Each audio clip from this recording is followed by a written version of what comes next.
Hey turkey birds, I bought a new antenna mast for the 1941 Buick. It's a swivel, it goes right in the middle of the roof of the car, and it is close to the windshield, and so inside you can adjust it with a knob on this shaft right here.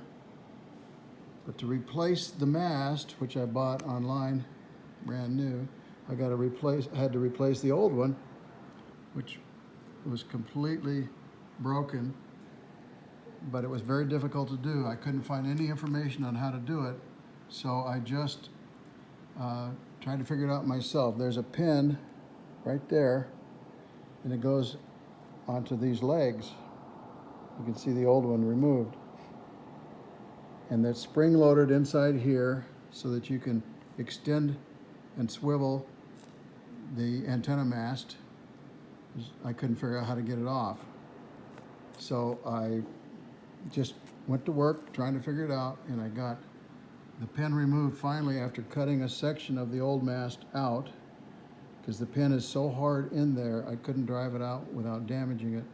So I cut the pin out, and then I drove it out of the legs, which connects it to another spring inside this stem. So I figured out a way. I put a vice grips on the stem and then a gear puller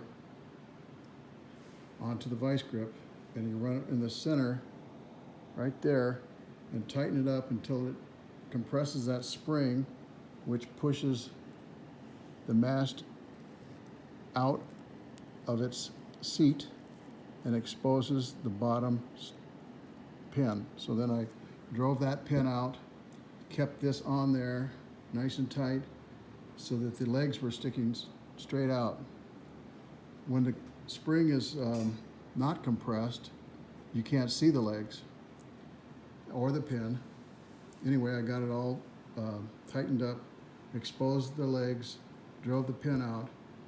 While it was still, the legs were still exposed, I put the new ones in, drove the pin back, a new pin back in, and then it was finished.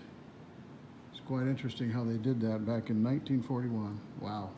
Anyway, I got a new antenna mast on it. The spring works, and I'm restoring the knob right now that goes inside the car where you can control it.